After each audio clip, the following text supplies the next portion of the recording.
En acceptant de prendre le Casa Sport, il a du coup accepté d'être dans le monde du football.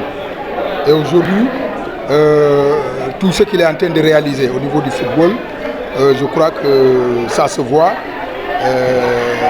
et que donc il n'y a pas assez de commentaires, sinon dire qu'il est en train de soulever en tout cas des montagnes, combler le gap qu'il n'y avait pas, et que donc pour cela nous lui remercions et le félicitons. En tout cas, puisse Dieu puisse l'aider à acquérir beaucoup plus de moyens pour aider, et que moi personnellement, étant mon ami, je l'ai toujours sensibilisé pour lui dire que dans ce monde, il n'y a rien d'autre. Si on a les moyens, il faut aider, et que si on aide, Dieu vous donnera les moyens davantage. Et aujourd'hui, je crois qu'il est président du conseil d'administration de la SOGEM, l'organisation de la mise en valeur du fleuve Sénégal, ce qui est une grande structure continentale, sous-régionale.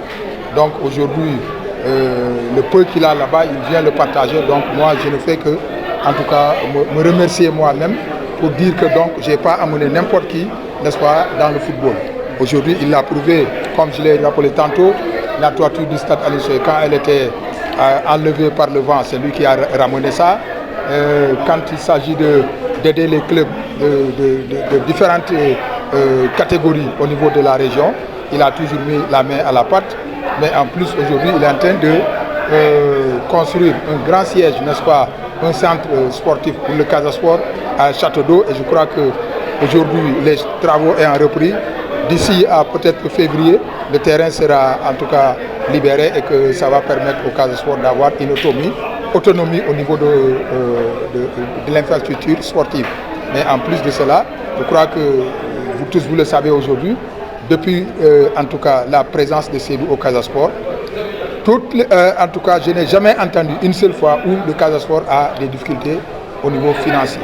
Et que si bien qu'aujourd'hui, il a fini de régler cette question qui est une question d'autonomie financière qu'il avait même promis aux Ziguinchorois, et je crois qu'il est arrivé à ce niveau.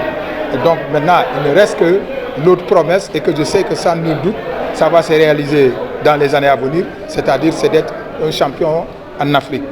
Et je pense que vu cet élan et vu les moyens qu'il est en train d'investir au niveau de ce club, je pense qu'on n'est pas loin d'être un jour ou l'autre champion d'Afrique.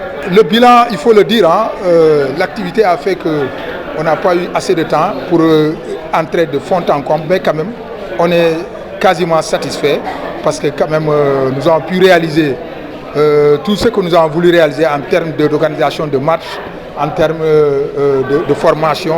Vraiment, je crois que Dieu merci, et qu'on ne fera que persévérer pour davantage donner de formation, n'est-ce pas, aux encadreurs et autres techniciens du football, mais aussi, en tout cas, essayer d'accroître les moyens, comme le football, comme vous le savez, ça nécessite assez de moyens, et qu'au vu des maigres subventions que nous recevons de la fédération, mais notre bilan dépasse ce montant aujourd'hui, et vous aurez l'occasion d'avoir le bilan que je vais dans les prochains jours envoyer à toute la presse, pour que chacun voit un peu ce que nous, en tout cas, déployons comme moyen. Nous avons fini d'avoir en tout cas des gens qui nous aident par-ci par-là, dont Seydou Sané, donc ainsi que pour les perspectives, je pense qu'on pourra en tout cas les réaliser, et ça va être de bonnes perspectives. C'est une question épineuse, mais tout compte fait, nous avons pris très tôt les devants, nous, en tant que Ligue.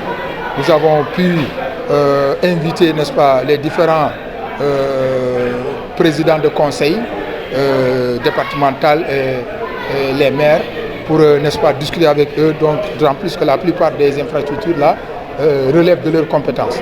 Donc, on leur a signifié que le stade va être fermé pour des raisons de travaux. Donc, il faut nécessairement qu'on réfléchisse tout de suite et maintenant pour comment faire pour que ces stades qui sont en ville et qui relèvent de leurs compétences puissent être fonctionnels, tels que le stade Jules-François Bocandé.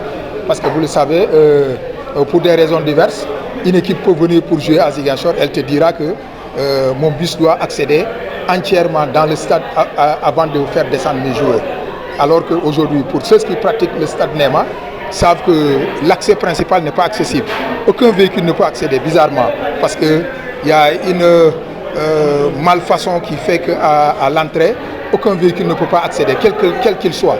Donc il va falloir effectuer des travaux là-bas rapidement de génie civil pour que vraiment Et cela, je pense que c'est la commune qui peut le faire, quand bien même que nous, en tant que Ligue, on est prêt à mettre la main à la pâte pour qu'ensemble nous voyons comment rendre fonctionnels ces deux stades. Il s'agit de Pedro Gomis pour le conseil départemental, mais pour Gilles François Bocandé pour la commune.